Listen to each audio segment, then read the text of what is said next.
terkait dengan pujian kepada Allah, ya. Ada ni'mah, ada naim. Jadi kalau ni'mah itu merujuk pada sesuatu yang bermakna kenikmatan duniawi. Masih ingat ibu-ibu? Itu disebut dengan ni'mah dalam Al-Quran. Makanya setidaknya kata ni'mah dalam Al-Quran kita bisa temukan sekitar 26 kali, ya. Kemudian ada kata naim. Apa bedanya ni'mah dengan naim? Kalau ni'mah merujuk pada kenikmatan duniawi, kalau naim kenikmatan yang disandingkan dengan keimanan dan ketakwaan. Jadi kenikmatan yang hanya dinikmati oleh orang-orang yang beriman dan bertakwa, itu namanya naim. Makanya ada, kita dengar dalam Al-Quran, jannatun naim. Nah, itu khusus buat orang-orang beriman dan bertakwa. Setidaknya Al-Quran menyebutkan kata naim sebanyak 17 kali, ya. Walau anna ahlal kitabi amanu wattaqau lakaffarna anhum sayyi'atihim wala adkhalnahum jannatin na'im. Tuh, wala adkhalnahum jannatin na'im. Ya, kami masukkan ke surga naim. Nah, itu perihal dengan Fatihah. Kita reminder sedikit, kita review sedikit, ya. Ada perbedaan antara tamaddah dengan alhamdu, ya. Apa bedanya tamadah dengan alhamdu? Kalau tamadah itu adalah, apa bedanya tamadah dengan alhamdu? Nah, ini bisa kita lihat bersama ibu-ibu.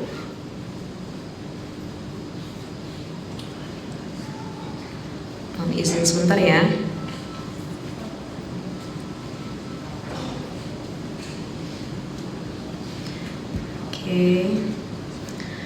Jadi tamadah itu lisan yang ngucap syukur tapi hatinya nggak sinkron sama lisannya. Ibu-ibu dikasih uang belanja 15.000 sama suami, depan suaminya bilang alhamdulillah, kasih ya bang ya, tapi hatinya ngedumel, mendit bener jadi laki katanya, bakhil, rege hesek, sama bini pelit, sama orang lain royal, suka ngasih, bini cuma dikasih 15.000. Laki apa nih model begini, ya Allah, kalau bisa diganti-ganti dah katanya. Tuh, itu namanya tamadah. Lisannya ngucap alhamdulillah, syukur, tapi hatinya ngedumel. Karena nggak sinkron, cuman lisannya yang syukur tapi hatinya enggak, masih menerka. Ada yang kedua, alhamdu. Alhamdu itu adalah ketika syukur itu sudah mensinkronkan kedua belah pihak, baik lisan dan hatinya. Lisannya bilang alhamdulillah, hatinya juga bilang alhamdulillah ya Allah, hadza min fadli rabbi. Gak apa-apa ya Allah, biar kata 15.000 tapi laki saya bertanggung jawab. Kenapa? Iya sekarang 15.000 padahal kemarin-kemarin laki saya ngasih ratusan ribu. Sekarang dia lagi susah, maka saya harus tetap bersyukur ya Allah, alhamdulillah. Tuh hatinya gak ngedumel.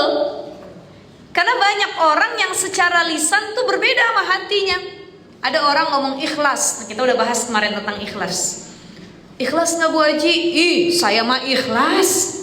Udah, saya ikhlas. Tuh belum ikhlas yang begitu tuh. Lagi butuh validasi. Ya, dalam hatinya nanya mulu sih ikhlas. Padahal kesel bener lihat mukanya, gak ikhlas sama sekali. Nah itu tuh, itu gak sinkron lisan sama hati.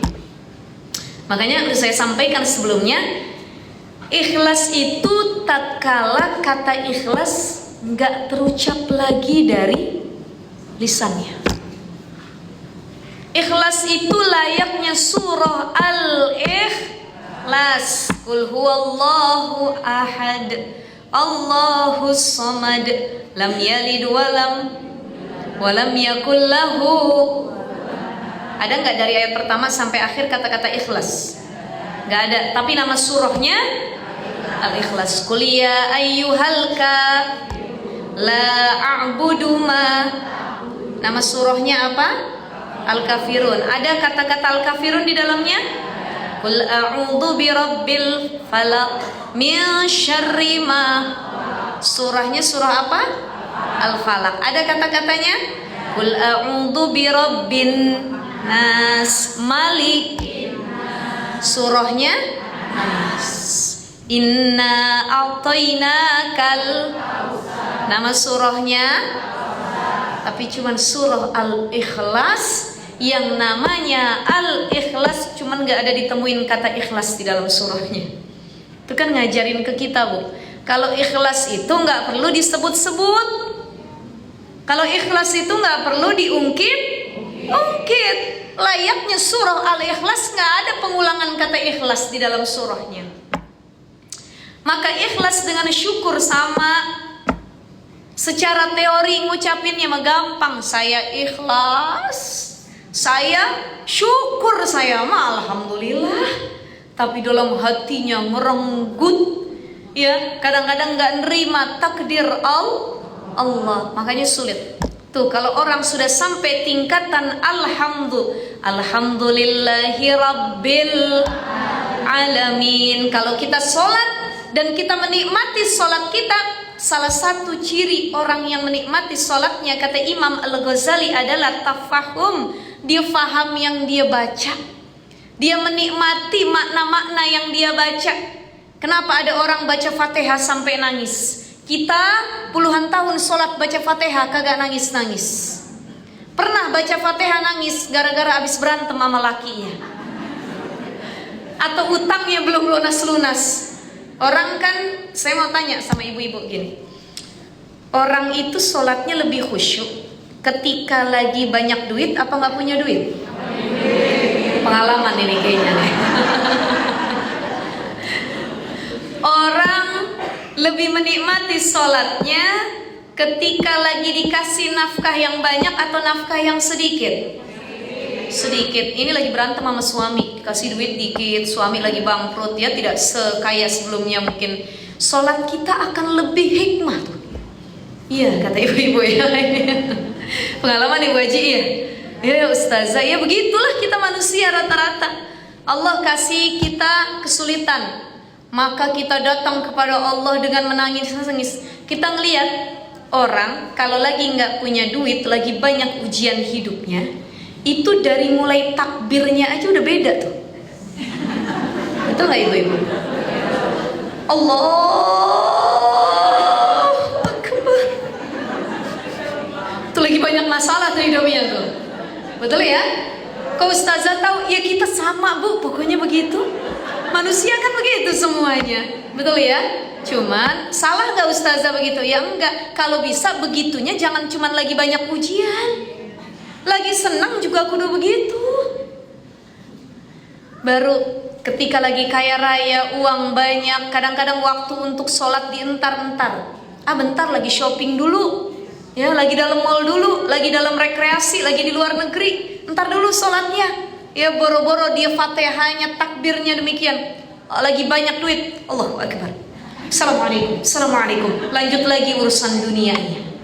Tapi kalau orang lagi sulit hidupnya, lagi susah yang dia jalanin, masalah gak kelar-kelar, takbirnya saja sudah menandakan dia sangat butuh kepada Allah. Allah Akbar. Nangis, bukan ketawa ya Bu ya. Bismillahirrahmanirrahim. Itu baru nangisnya bukan gara-gara memahami surah Fatihah, tapi dia lagi mikir, ya Allah, gimana utang saya bayar. Itu kan begitu Bu rata-rata, betul ya? Makanya kita belajar Fatihah nih. Kenapa Fatihah penting Ustazah? Karena la sholata liman lam yaqra bi Fatihatil kitab. Gak sah sholatnya orang yang gak baca surah Al-Fatihah. Sebab Fatihah itu salah satu rukun qauli dalam sholat. Ada yang namanya rukun qalbi, ada yang namanya rukun qauli, ada yang namanya rukun fi'li. Apa itu rukun qalbi? Rukun hati, niat. Niat itu rukun. Orang kalau sholat gak pakai niat, sholatnya enggak sah.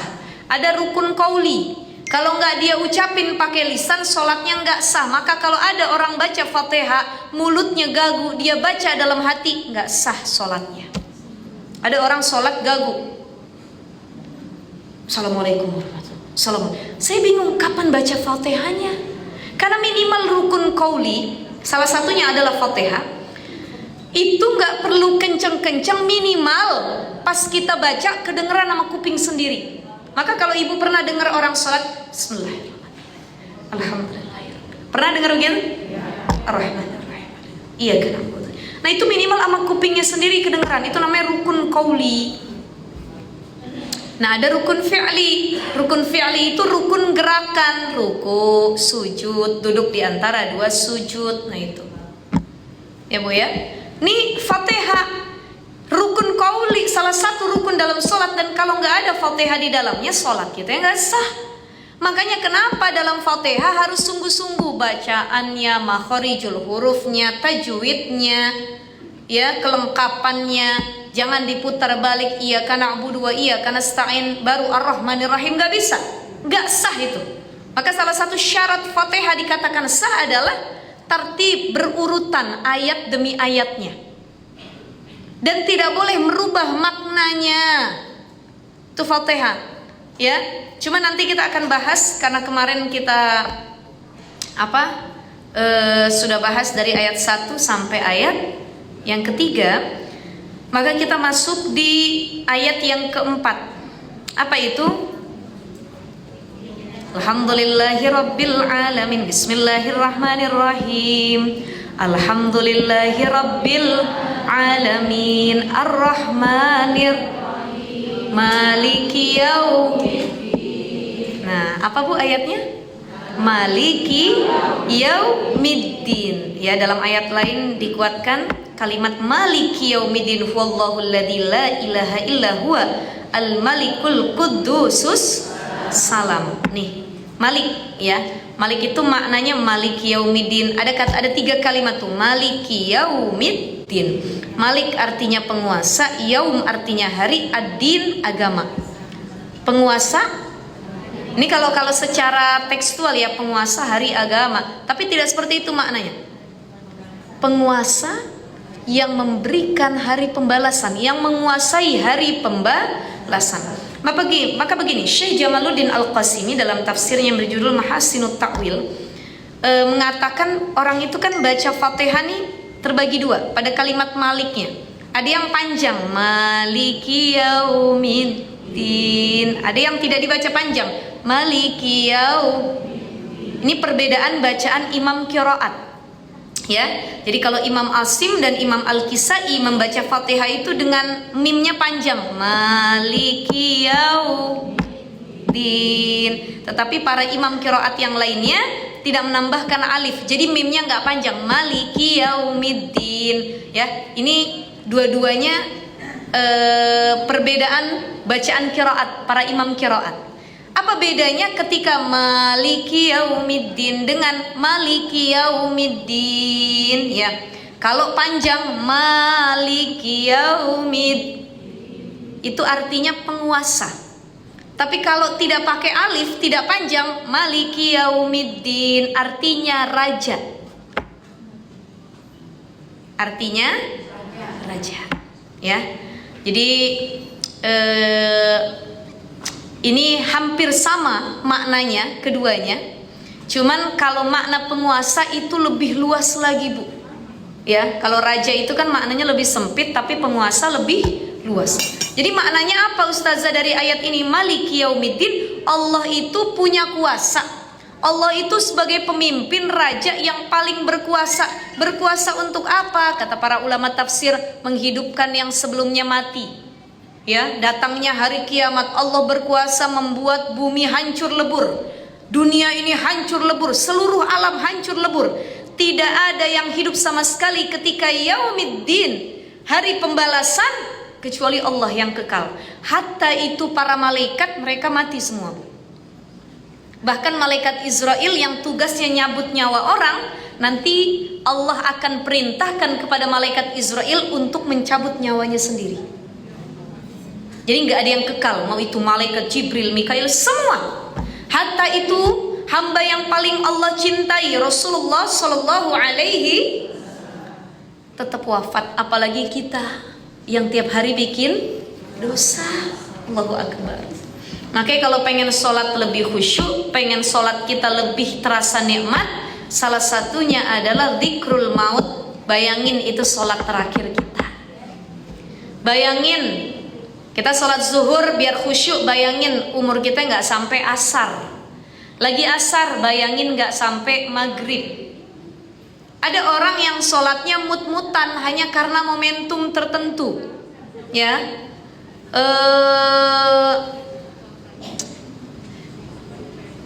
PSMS, Persatuan Sholat Maghrib saja.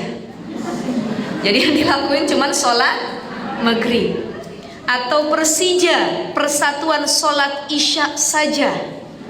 Ada lagi PSSI, Persatuan Sholat Setahun Sekali.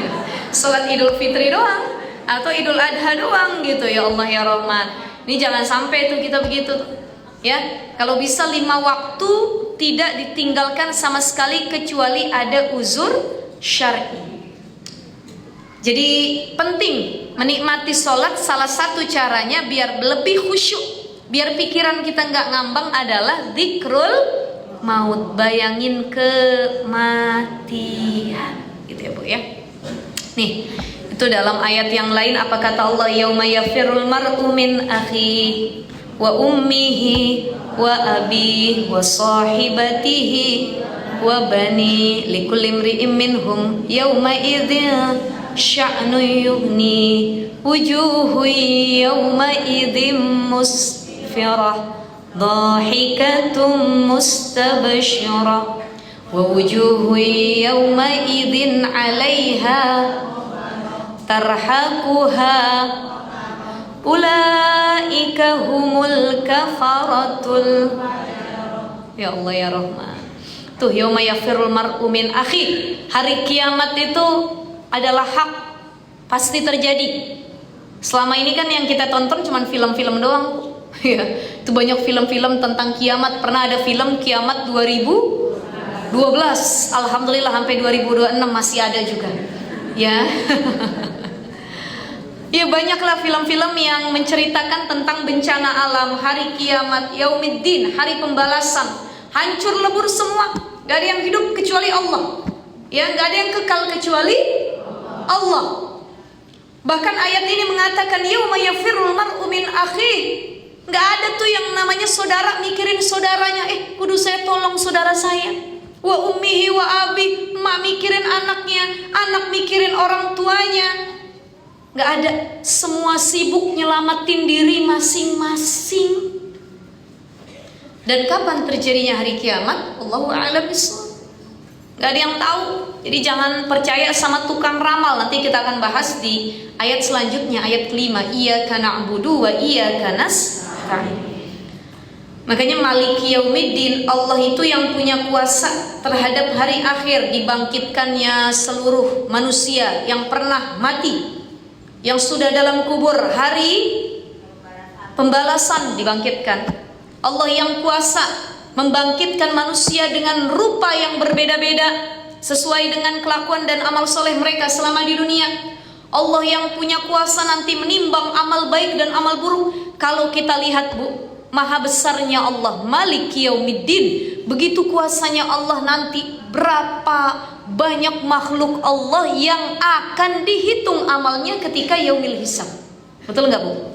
Kalau dipikir secara akal, ya Allah, itu apa nggak repot Allah tuh ya, ngitungin amal satu-satu manusia seluruhnya. Dan kita nggak boleh mikirin itu, karena betapa maha kuasanya Allah, Maliki Yaumiddin. Tuh dari urusan hancurnya dunia, kiamat, idza zulzilatil ardu zilzalaha wa akhrajatil ardu athqalaha. Wah, itu dari mulai hancurnya bumi, kemudian dibangkitkan manusia, dihitung amalnya satu persatu, ditetapkan yang ini jadi ahli syurga, yang ini jadi ahli neraka. Kalau kita mikirin kan cek orang sunana apa baliat Bu, pusing ya. Tapi itulah kuasa Allah. Maka dalam surah Fatihah ini, ketika kita menemukan ayat Maliki Yaumiddin atau Maliki Yaumiddin, ini jadi reminder buat kita. Ini orang yang tadi sholatnya nangis, Itu ayat per ayat yang dia baca jadi self reminder, bahan muhasabah. Alhamdulillah, ya Allah, banyak banget nikmat Allah. Saya tiap hari bikin dosa, tapi sebanyak-banyaknya dosa yang saya bikin, ya Allah, ampunan Allah lebih banyak daripada apa yang saya perbuat. Ya, semaksiat-maksiat yang saya lakukan setiap harinya, seringkali saya berpaling kepada Allah, tapi nikmat Allah nggak pernah terhenti buat saya. Saya masih dikasih peluang untuk taubat, saya masih dikasih peluang untuk jadi orang yang baik, saya masih dikasih peluang untuk merubah diri menjadi hamba yang taat. Alhamdulillahi Rabbil Alamin. Maha Rahman dan Rahim, ya Allah. Maliki Yaumiddin, ya Allah. Saya takut kalau nanti terjadi hari kiamat, ya Allah, gak ada yang nolongin saya, ya, gak ada yang bisa bantu saya. Engkau Maha Kuasa, Engkau yang membuat kejadian itu nanti dengan luar biasa. Maliki Yaumiddin. Itu dalam sholat itu kita berpikir bagaimana kuasanya Allah. Kita masuk ke ayat berikutnya. Ini dua ayat yang pengen saya bahas tadi. Maliki Yaumiddin, karena Allah itu yang merajai, ya, segala sesuatu. Jadi kita maknainnya gini, Bu. Bukan berarti Allah itu sang penguasa, sang raja yang paling berkuasa hanya pada hari kiamat, bukan. Tetapi Allah berkuasa baik sekarang saat belum terjadi hari kiamat, atau nanti ketika terjadi, atau after terjadinya hari kiamat. Kuasa Allah itu gak pernah berhenti. Saya kemarin nonton film, ya. Saya termasuk yang suka juga nonton film tentang bencana-bencana. Atau ini kadang-kadang saya tuh kenapa tertarik ngelihat bagaimana imajinasi orang-orang luar terkait dengan hari kiamat, bencana alam gitu kan. Kita kan nonton itu kayak oh begitu ya, oh begini ya, oh ya, kayak misalkan ada yang bencananya karena salju. Itu saya ngeliat berita New York baru memberikan statement ataupun peringatan kepada warganya, mereka dilanda salju yang ekstrim, bahkan lumpuh tuh transportasinya, apalagi tuh ya aktivitas sehari-hari, ya itu yang kerja juga harus diliburkan, yang sekolah harus diliburkan, karena bukan lagi kayak kita, Bu, kita banjirnya banjir air, tapi di sana salju. Bahkan saya lihat berita di Rusia itu kemarin juga kena badai salju sangat ekstrim sekali, bahkan saljunya itu setinggi gedung-gedung yang ada. Itu kalau ibu-ibu lihat berita kemarin. Dan sekarang New York yang lagi kena peringatan salju yang ekstrim gitu ya. Kalau kita kan orang Karang Tengah, Bu, pengen bener kita main salju. Orang sana ketakutan kena badai salju gitu ya. Jadi saya ngambil intinya begini, pelajarannya gini, ketika kita sampai ke negara-negara yang bersalju gitu ya, qadarullah walillahilham, alhamdulillah, mudah-mudahan ibu-ibu insyaallah sampai juga nanti ke negara salju ya, bisa main-main salju. Saya waktu sampai ke Turki, saya berangkat waktu itu bawa jamaah sama ustadz, kita umroh plus Turki. Padahal waktu kita sampai Istanbul itu Turki belum turun salju sama sekali, ya, belum turun salju sama sekali. Bahkan tour guide-nya bilang gini, Ustazah, ini orang Turki tahun ini lumayan agak telat saljunya. Biasanya dari Desember sudah turun, saya datang itu awal Februari, dan ini belum, cuman musim dingin aja, anginnya kencang katanya. Baru kita masuk ke Hagia Sophia waktu itu, begitu keluar dari Hagia Sophia turun salju, snowfall tuh ya. Nah kan kita turun salju demen, Bu, wah kayak di film-film tuh. Allah, videoin, aduh cakep. Ternyata bukan cuma turun, dia badai, Bu. Allahu Akbar, orang Indonesia dikasih badai salju kan dia kaget. Ya Allah, akhirnya jadi reminder buat saya begini.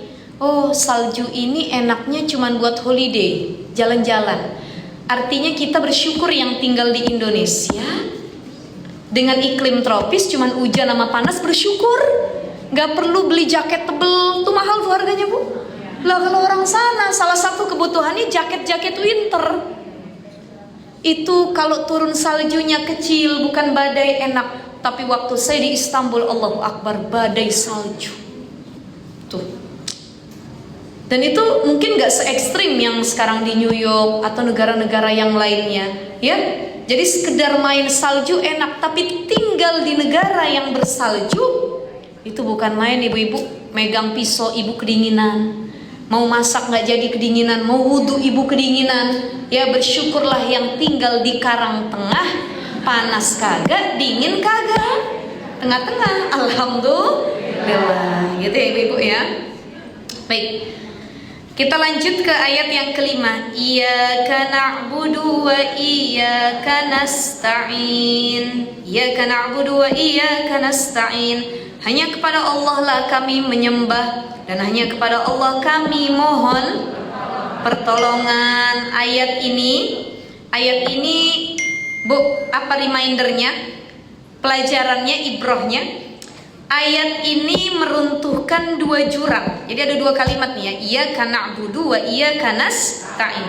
Hanya kepada Allah kami menyembah, dan hanya kepada Allah kami mohon pertolongan. Ini ayat tauhid. Wa ma khalaqtul jinna wal insa illa liya'budun. Kami diciptakan manusia, jin bukan untuk ngapa-ngapain, tapi untuk menyembah Allah. Jadi kalau kamu hidup di dunia tapi tujuannya bukan ibadah, bukan nyembah Allah, tuh udah sesat tujuannya. Kita kerja tujuannya ibadah, kita ngaji tujuannya ibadah, kita ngurusin anak capek tujuannya ibadah. Jadi semuanya kembali kepada Allah, lillah, untuk Allah. Ya Allah, gak ada yang kami lakuin di dunia ini apapun kecuali semuanya untukmu. Iyyaka na'budu. Seolah-olah yang kami lakuin ini semata-mata karena kami lagi menyembahmu. Jadi dunia yang kita kerjain tetap dikerjain, tapi kita ngelakuin dunia ini untuk kemaslahatan, niatnya sebagai wasilah menyembah kepada Allah. Paham ibu-ibu ya? Orang kerja nyari dunia bukan? Fa'idza qudiyatis shalah fantashiru fil ard wabtagu min fadlillah. Kalau kamu udah selesai melaksanakan sholat, fantashiru fil ard, bertebaran di muka bumi. Wabtagu min fadlillah, cari karunia Allah sebanyak-banyaknya, cari rizki sebanyak-banyaknya. Itu kan dunia yang kita cari, duit. Tetapi kenapa kerja bernilai ibadah? Ketika dia kerja niatnya untuk apa? Cari ridha Allah dan untuk memenuhi kebutuhan keluarganya. Ini kan ibadah niatnya. Ya, maka ayat ini meruntuhkan dua jurang. Apa jurang yang pertama? Satu, ada orang yang aktivitasnya banyak tapi nggak pernah sujud. Maka yang pertama, poin pertama, aktivitas tanpa sujud. Dia sibuk bergerak tapi lupa ngangkat tangan memohon kepada Allah. Dia lupa merendahkan diri meminta kepada Allah. Itu yang pertama. Jadi ayat ini tuh sebenarnya lagi nyindir dua hal ini. Ada orang yang aktivitasnya lancar tapi sujudnya nggak pernah. Ada orang yang banyak gerak, kerjanya rajin, tapi memohonnya nggak pernah. Maka hasilnya apa orang yang demikian? Nih orang yang ikhtiarnya kenceng, bahasanya ya, ringannya gini. Ikhtiarnya kenceng, doanya nggak pernah. Kerjanya Senin sampai Sabtu, minggunya jalan-jalan. Dalam satu minggu nggak ada waktu buat ngaji. Dalam satu hari nggak ada waktu buat sholat. Tapi kerjanya sibuk, telaten, cekatan, bagus, tapi nggak pernah minta sama Allah. Maka hasilnya orang yang begini mudah letih dan mudah sinis. Aduh, capek banget kerja. Ya Allah, masih mending tuh nyebut ya Allah ya. Aduh, apa sih saya harus nafkahin keluarga? Capek banget dari pagi sampai sore gak kelar-kelar. Tuh mudah letih tuh. Abis itu sinis, ditegur sama istri. Ayah capek ya, gak usah negor-negor. Kamu mah di rumah cuma nonton Netflix doang. Nih ayah yang nyari duit katanya. Nih kamu seharian di rumah, kenapa gak diberesin rumah, berantakan juga? Kan aku yang nyari duit. Sinis, letih. Karena diniatinnya bukan buat ibadah, tidak berpacu pada ayat tadi, iyyaka na'budu wa iyyaka nasta'in. Orang kalau keluar rumah niat nafkah, nyari nafkahnya ibadah. Ya Allah, bismillahirrahmanirrahim, tawakkaltu 'ala Allah. Saya nyari rezeki nafkah semata-mata karena saya bertanggung jawab kepada istri dan anak saya. Kalau mereka bahagia, rumah tangga tenang, ibadah lancar, betapa nikmatnya ya Allah tuh. suaminya melangkah dengan kebaikan. Begitupun istri, aktivitasnya banyak, kerjain pekerjaan rumah dari pagi sampai malam gak kelar-kelar, ngurusin anak gak kelar-kelar, tapi tidak ingat sama Allah, tidak dijadikan hal kesibukannya semata-mata untuk Allah. Maka berapa banyak seorang ibu yang tiap hari lillahnya terkesampingi, yang ada letih dan sinis. Ada ibu yang kena baby blues, ada ibu yang kena penyakit mental, dibunuh anaknya, dibunuh suaminya, atau dia bunuh diri. Dia capek. Coba kalau dia nikmati, bagaimana dinikmatinya ustazah? Capek memang ngurus anak tuh, betul capek. Makanya kenapa bayaran babysitter tuh mahal. Jangankan babysitter, kita ibunya aja kesel ngurusin anak, neneknya aja emosi bu ngurusin cucunya. Ujung-ujungnya udah nonton aja dah HP dah katanya. Ya, apalagi orang lain. Tapi ketika kita lelah ngurusin anak kita, coba pandang wajahnya. Allah, lillahi ta'ala, saya niat menjaga anak saya karena Allah. Ini titipan, gak semua orang dititipin ya Allah. Hal yang indah ini saya salah satu yang dititipkannya, maka titipan ini akan saya jaga sebaik mungkin. Tuh, gak mudah sinis ya. Ini karunia Allah gitu. Jadi begitu. Jadi yang pertama, orang yang memaknai, orang yang tidak pernah memaknai ayat ini, iyyaka na'budu wa iyyaka nasta'in, dia hanya sibuk beraktivitas tanpa pernah sujud, dia hanya sibuk bergerak tanpa pernah memohon, maka hasilnya dia mudah letih, mudah sinis, dan seringkali timbul sifat sombong. Ini gara-gara kerja keras saya kaya raya karena saya yang punya skill luar biasa, bukan karena Allah. Sombong. Yang kedua, ayat ini meruntuhkan prinsip apa itu? Ada orang yang hanya sujud tanpa jejak dan berdoa panjang tapi tanpa ikhtiar.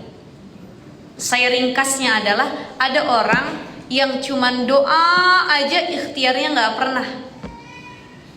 Ada orang yang dikit-dikit muji Allah, betul sih ya, saya mah kembalikan kepada Allah. Pak gak kerja, ya rizki kan urusan Allah katanya.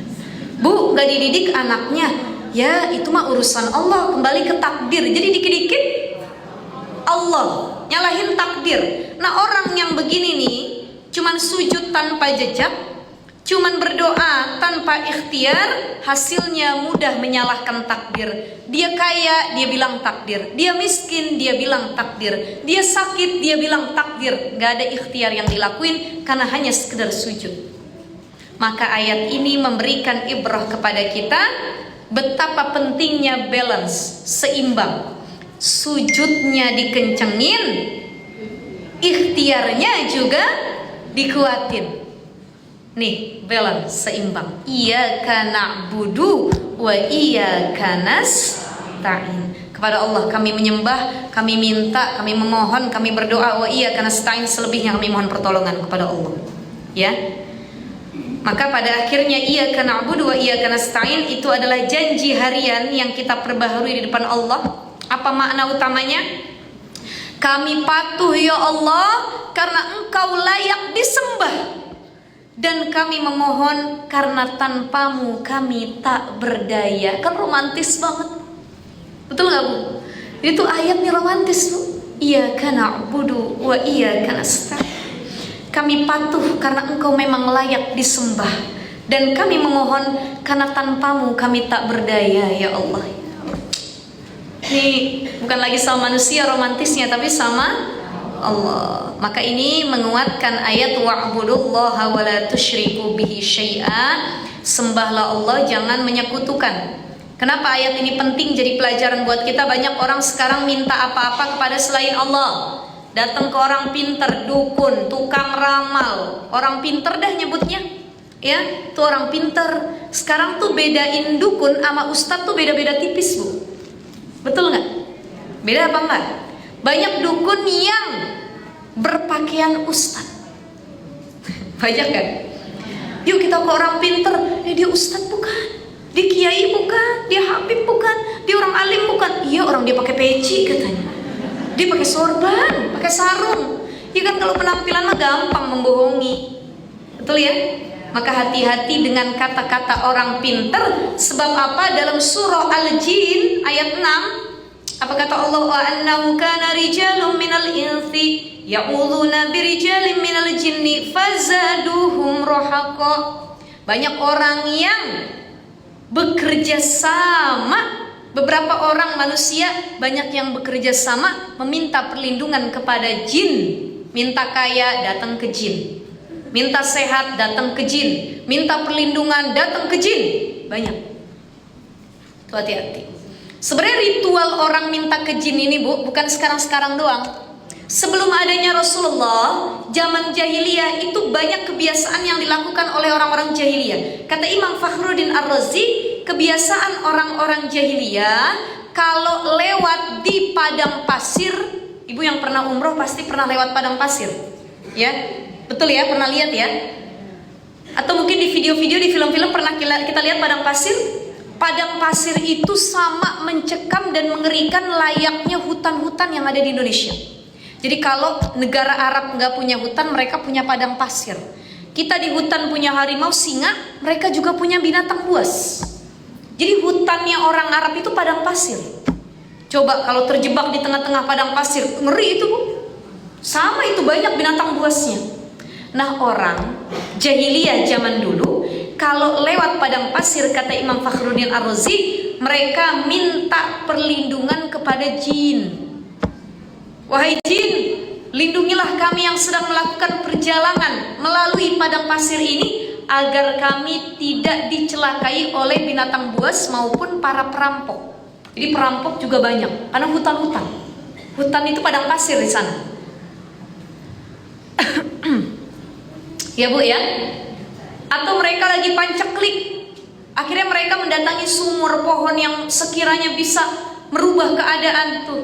Banyak yang syirik sejak zaman jahiliyah. Dan bukan zaman jahiliyah, sekarang juga banyak orang mintanya sama jin. Ya Allah ya Rahman, hati-hati Ibu kalau pengen kaya minta ke jin, minta jodoh datang ke jin. Ya, hati-hati. Tuh ngelakuin perjanjian sama jin. Hati-hati. Ya, efeknya bukan main, selain syirik kepada Allah dan ada impact-impact yang luar biasa. Terakhir, ibu-ibu. Ya. Jadi ada ayat wa iyyaka nasta'in, hanya kepada Allah kami mohon pertolongan. Isti'anah namanya. Dan isti'anah ini terbagi 4. Ada isti'anah yang dilakukan kepada Allah, ya, Nabi Musa itu selalu berdoa, Allahumma lakal hamdu wa ilaikal mushtaka wa antal musta'an wa la haula wa la quwata illa billahil aliyil azim. Ya Allah, aku memujimu ya Allah, pujian untukmu. Wa ilaikal mushtaka, kalau ngeluh juga kepadamu ya Allah. Wa antal musta'an, minta pertolongan juga kepadamu ya Allah. Aku gak punya kekuatan apapun kecuali Engkau yang menjagaku ya Allah. Tuh Nabi Musa, Bu, ini penting sekali. Nabi Musa itu salah satu hamba Allah yang diberikan sesuatu yang spesial. Bahkan dalam Al-Quran dikatakan wa kallamallahu Musa taklima. Allah itu pernah langsung ngobrol sama Nabi Musa. Saking spesialnya Nabi Musa, ya, beliau itu kalau doa nggak dikabul sama Allah, selalu dikabul. Nabi Musa punya tongkat, dilempar, ya Allah, aku minta pertolonganmu dengan tongkat ini, dirubah sama Allah jadi ular. Nabi Musa datang sama kaum Bani Israel melewati lautan Red Sea, Laut Merah, dikejar Fir'aun. Tiba-tiba terbelah, doa dia sama Allah, ya Allah tolong kami ya Allah, kami sudah buntu, depan kami lautan, bagaimana ya Allah? Allah singkap air itu jadi jalanan. Gak pernah gak dikabul. Tapi ada kisah yang menarik. Apa kisahnya? Nabi Musa kan kalau doa gak pernah ditolak. Tapi ada satu momentum Nabi Musa nih kena sakit gigi. Ya Allah, sakit bener gigi nih ya Allah. Sama kayak kita ya Bu, sering sakit gigi ya Bu ya. Nabi Musa juga. Ketika beliau berdoa kepada Allah, ya Allah sembuhkan aku ya Allah, sembuhkan ya Rabb. Maka apa kata Allah? Wahai Musa, aku akan menyembuhkan kepadamu. Caranya adalah silahkan kamu ambil daun yang ada di pohon itu, letakkan dan obati gigimu dengan daun tersebut. Dilakuin sama Nabi Musa sambil beliau memohon kesembuhan kepada Allah. Seketika sakit giginya hilang, sembuh. Ya Bu ya. Gak lama sakit giginya kambuh. Kata Nabi Musa, ya Allah kenapa kambuh lagi? Oh saya tahu kalau kambuh nih, saya langsung datang ke pohon itu. Tuh daun nyembuhin katanya, dipakai sama Nabi Musa. Berkali-kali dipakai daun ini gak sembuh-sembuh, gak kayak waktu di awal. Doa dia sama Allah, ya Allah, perasaan kemarin aku pakai daun itu sembuh ya Allah, kenapa sekarang aku pakai lagi kok gak sembuh-sembuh? Apa kata Allah? Wahai Musa, di sakit gigi yang pertama engkau menggunakan daun itu hanya wasilah, sesungguhnya engkau minta kesembuhan langsung kepadaku.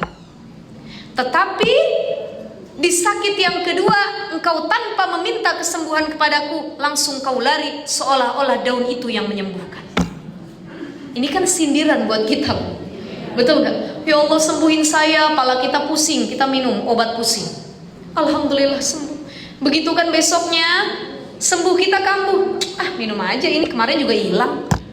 Lah kok nggak hilang-hilang ya Allah? Kenapa? Karena yang nyembuhin bukan obat, tapi tuh reminder buat kita, minta pertolongan cuman sama Allah. Yang nyembuhin cuman Allah. Jadi obat wasilah, gitu ya Bu ya. Jadi satu isti'anah kepada Allah, minta pertolongan kepada Allah. Yang kedua, ada yang minta pertolongan melalui perantara manusia. Kita merasa manusia itu mampu membantu kita. Ya Allah saya lagi dililit utang, saya telepon dah saudara saya, dia bisa bantu saya. Ini kan mintanya bukan sama Allah, tapi sama manusia. Allah kasih pertolongan, wasilahnya lewat manusia. Paham ya Ibu ya?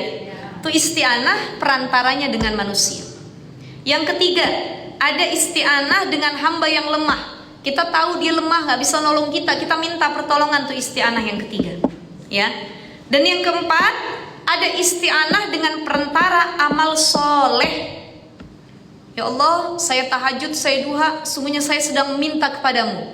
Tahajud duha ini wasilah saya minta kepadamu. Ya Allah saya sedekah, kenapa? Niat saya wasilah sedekah ini engkau menjaga diriku dari bala, daf'ul bala. Jadi kalau ada orang sedekah, dia nggak jadi kena bala bukan karena sedekahnya, tapi karena Allah. Sedekahnya adalah wasilah, perantara, amal soleh. Gara-gara amal soleh sedekah yang dia lakuin, maka Allah daf'ul bala, Allah hindari dia dari bala. Gitu ya Ibu-ibu ya. Jadi insya Allah mudah-mudahan kita lebih intim lagi memahami surah Al-Fatihah, sholat kita lebih khusyuk lagi, lebih menghayati lagi bacaannya serta maknanya.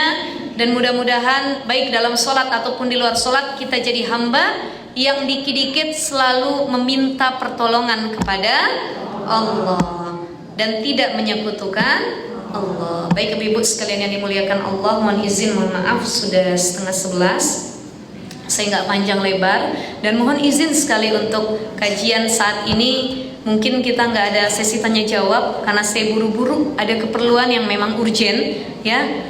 Insya Allah kalau nggak ada halangan bulan depan ya haji lagi ya, Ramadan.